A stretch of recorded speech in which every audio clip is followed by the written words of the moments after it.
Pawan Kalyan frustration పీక్స్లోకి వెళ్ళింది అనేది నిన్న సభ చూస్తే అర్థమైంది. ఈరోజు పవన్ కళ్యాణ్ తెలుసుకోవాల్సింది ఆవేశంగా ఊగితేనో గట్టిగా అరిసి మాట్లాడితే ఓట్లు పడతాయంటే ఆర్ నారాయణమూర్తి గారు ఎప్పుడో ప్రధానమంత్రి అయి ఉండేవారు. సో ఆవేశంగా ఊగామా అరిచి మాట్లాడామా అనేది కాదు. మనం పార్టీ పెడితే ప్రజలకు ఏం చేయబోతున్నాం అనేది చెప్పాలి. ఆ అధికారంలో వచ్చే క్రమంలో ప్రతిపక్ష నాయకుడిగా ఏం చేశాము అనేది ఇక్కడ ప్రజలందరూ కూడా గమనిస్తారు. పార్టీ పెట్టి ఎన్నేళ్ళయింది? దాదాపుగా జగన్ గారు పార్టీ పెట్టిన దానికి పవన్ కళ్యాణ్ పార్టీ పెట్టిన దానికి 1 year తేడా ఉంటుంది అంతే. మరి ఈరోజు జగన్మోహన్ రెడ్డి గారు 151 సీట్లతో తిరుగులేని ముఖ్యమంత్రిగా ప్రజల ఆశీస్సులతో ఎలా అయ్యాడు? ఊరికే అయిపోలేదుగా. మరి నువ్వు కనీసం 2 చోట్ల నించుంటే 2 చోట్ల కూడా ఎమ్మెల్యేగా గెలవలేకపోయావు అంటే అర్థం చేసుకోవాలి.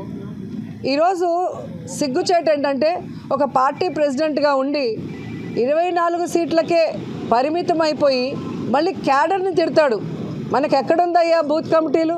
మనకెక్కడుందయ్యా మండల కమిటీలు? ఎవరండి డిజైన్ చేయాలి?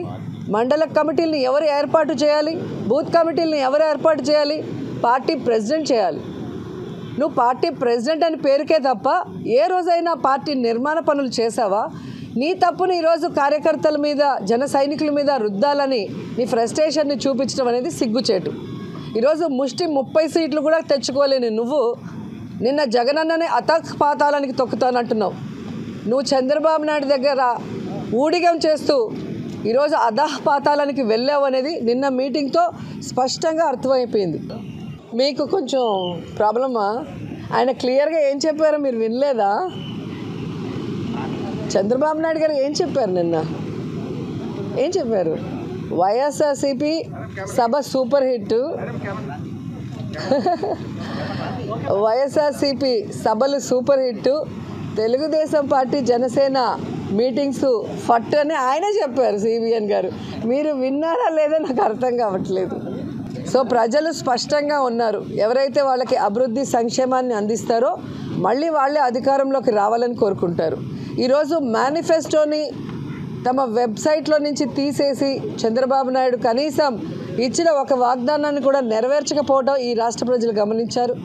అదే జగన్మోహన్ రెడ్డి గారు అధికారంలోకి వచ్చాక ఇచ్చిన మేనిఫెస్టోని 99% ఇప్పటికే పూర్తి చేసి అందరి చేత ఆశీర్వదింపబడుతున్నారు అనేది జగమెరిగిన సత్యం. మీరు ఏ వార్డులోకైనా ఏ విలేజ్కి వెళ్ళినా కూడా అర్హుడైన వాడు ఏ పార్టీ వాడైనా ఏ కులం వాడైనా ఏ మతం వాడైనా వారికి అన్ని సంక్షేమం అభివృద్ధి అందుతుందా లేదా అనేది మీరు వెరిఫై చేస్తే మీకే అర్థమైపోతుంది. కాంగ్రెస్ వాళ్ళకి ఏంటి మేడం ఎవరతను ఎవరో 7 o'clock బ్లేడ్తో కోసుకొని చచ్చిపోతానన్నాడు ఆయనేనా? ఏం చెప్తాం వాళ్ళ గురించి. కానీ ఈరోజు ఒక మహిళ సక్సెస్ఫుల్గా ఉంటే కష్టపడి పైకి వస్తే స్ట్రాంగ్గా ప్రతిపక్షాలు చేసే తప్పుల్ని ఎత్తి చూపిస్తే ఇలా నీచంగా మాట్లాడటం వల్గర్గా మాట్లాడటం తెలుగుదేశానికి జనసేనకి వెన్నతో పెట్టిన విద్య.